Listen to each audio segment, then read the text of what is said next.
बोल रहा है, ये झूठ कभी सच हो ही नहीं सकता कि एक बंदा मरा और उसके साथ उसके प्लाट भी साथ गए हों, ये झूठ सच नहीं हो सकता।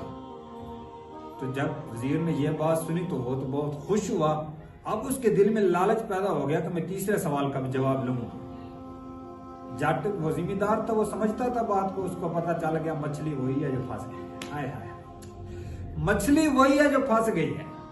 उसने तीसरा सवाल जब करना चाहा तो जट ने कहा, इतना मैं भी दूसरा फारिग नहीं हूं, आप उधर बैठे, मैं हाल चला रहा हूं, मैं अपना काम मुकम्मल कर लूं, उसके बाद आपको जवाब दूंगा। जब वजीर ने यह बात सुनी वो उसी खेत में बैठ गया। जट अपना जिम्मेदार अपना काम करता रहा, हाल चलाता रहा, उसने उधर तवज्जो ही ना की, परवाह ही ना की। थोड़ी देर गुजरी तो हमारे देसी देहात लोगों में ये आम रिवाज है कि औरतें जो हैं अपने खावन के पीछे, अपने भाइयों के पीछे नाश्ता वगैरह लेके जाती हैं। तो फिर देसी जो है उनका घरानों का उनका खाना पीना भी बहुत सादा होता है, लस्सी होती है, मक्खन होता है, इसी तरह साग वगैरह होता है, बिल्कुल सादा सा खाना होता है।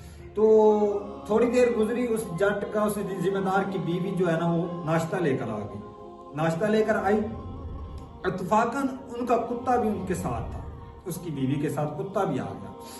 तो जट ने जब बीवी को देखा था तो उसने काम छोड़ दिया, हाथ वगैरह धोए और खाने के लिए बैठा ना तो देखा वजीर साहब बैठे हैं, वजीर साहब खेत में बैठे हैं। तो जट ने कहा, वजीर साहब को बुलाया, आज इधर आप बात सुन, बादशाह ने तीसरा कौन सा सवाल किया था?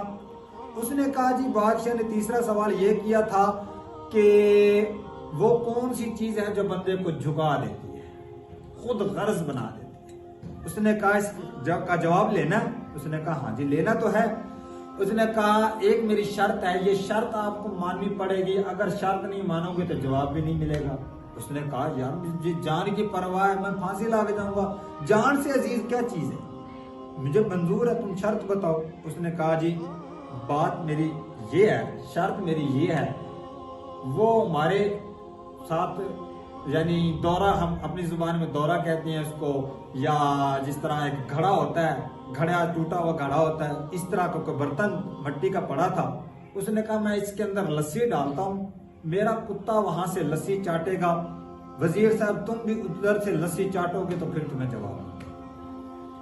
वजीर साहब ने पहले तो जनाबे वाला उसकी तबीयत खराब होगी, मैं वजीर हूं कि मुझे कहता है कुत्ते के साथ लस्सी चाटो। थोड़ी देर सोचने के बाद कहने लगा, अच्छा कोई मसला बात नहीं है, इधर तो चलो ये जट देख रहा है, जिम्मेदार देख रहा है, तो उधर तो महफिल में इतने लोग देख रहे होंगे, मेरी बेइज्जती होगी और मुझे फांसी पर लगाया जाएगा। उसने कहा, ठीक है मुझे मंजूर है, शर्त मैं कुत्ते के साथ लस्सी चाटता हूँ। सामीन बात पर तवज्जो करना, कितना इंसान खुद गर्ज बन के अपने आप को फिर बुराई की तरफ लेके जाता है। तो ये जो वजीर है वो जा रहा था लस्सी चाटने, उसने लस्सी डाली, जिम्मेदार ने लस्सी डाली और वो चाटने लग गया कुत्ता। वजीर साहब भी चले गए। जब उस घड़े के नजदीक, उस बर्तन के नजदीक पहुंचे तो जट ने वापस बुलाया। उसने कहा, जवाब मिल गया या दूं? उसने कहा, जी आपने बात तो की नहीं है, जवाब कहाँ से मिला? अब जट ने जो जवाब दिया ना वो तो लिखने वाला है, वो सोने के पानी से लिखने वाला है। उसने कहा कि आपको अभी बात की समझ नहीं लगी, आप वजीर कैसे बन गए, आप तो इशारे ही नहीं समझ सकते। उसने कहा, कैसा आपने इशारा किया है? उसने कहा, तुझे मैंने जवाब तो दे दिया है। उसने कहा, कैसे दिया है जवाब, मैंने तो सुना ही नहीं है। उसने कहा, वो गर्ज है, वो गर्ज है जो बंदे को झुका देती है।